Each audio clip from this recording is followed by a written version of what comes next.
बहुत समय पहले विंध्य पर्वतों के बीच बसा अवंती नगरी अपने वैभव और न्यायप्रिय राजा वीरेंद्र सिंह के लिए प्रसिद्ध थी।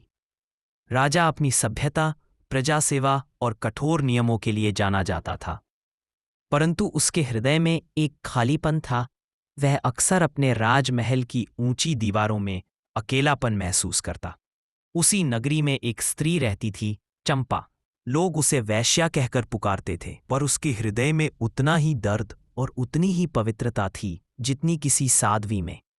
बचपन में अनाथ हो जाने के कारण मजबूरी ने उसे इस राह पर धकेल दिया था। वह चाहती थी कि उसे भी किसी आम औरत की तरह सम्मान मिले, पर समाज उसे केवल नाम से पहचानता था, उसके चरित्र से नहीं। एक रात नगर में तूफान उठा। बारिश से रास्ते भर गए थे।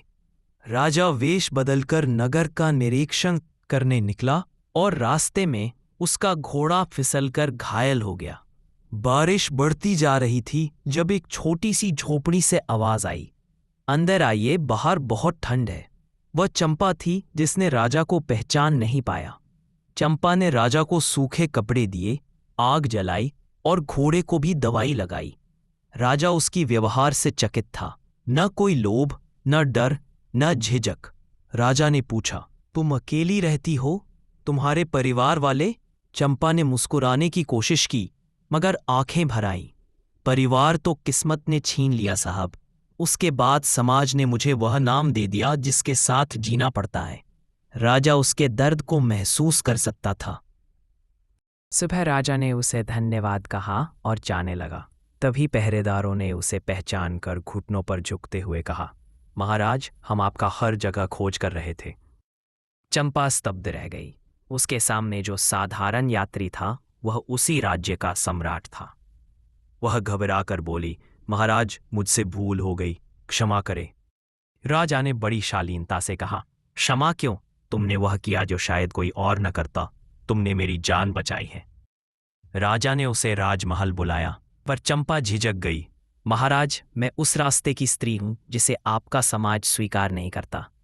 राजा ने दृढ़ स्वर में कहा, मनुष्य का मूल्य उसके जन्म से नहीं, उसके कर्म से मापा जाता है।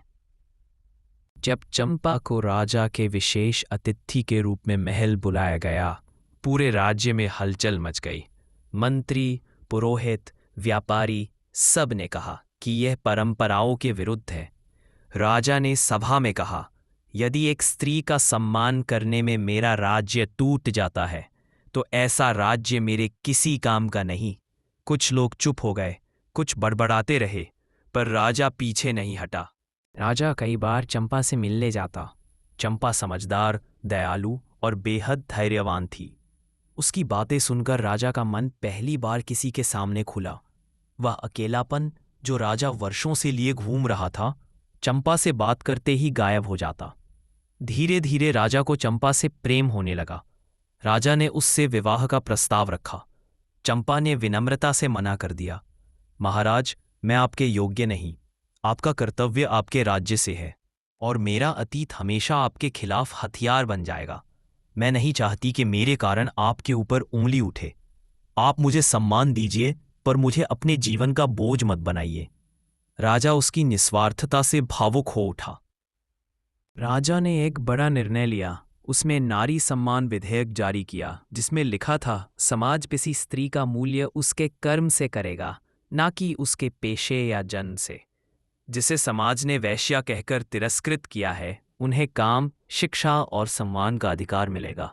चंपा को उसने महल की नारी शिक्षा केंद्र का प्रमुख बनाया, जहां सैकड़ों स्त्रियां अपने जीवन को नई दिशा देने लगीं। अब चंपा को कोई वैश्या नहीं कहता था, उसे माता चंपा देवी के नाम से सम्मान मिलता था। राजा और चंपा ने विवाह नहीं किया, पर एक दूसरे के सम्मान और मित्रता का रिश्ता जीवन भर निभाया। से नहीं, उसके चरित्र और कर्मों से तय होती है। सम्मान हर मनुष्य का जन्मसिद्ध अधिकार है। एक राजा वह नहीं जो युद्ध जीते, बल्कि वह है जो अपने समाज की सोच को बदल सके।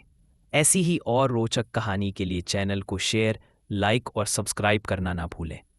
और भी कहानियों के डिमांड के लिए कमेंट बॉक्स में स्टोरी का नाम लिखें।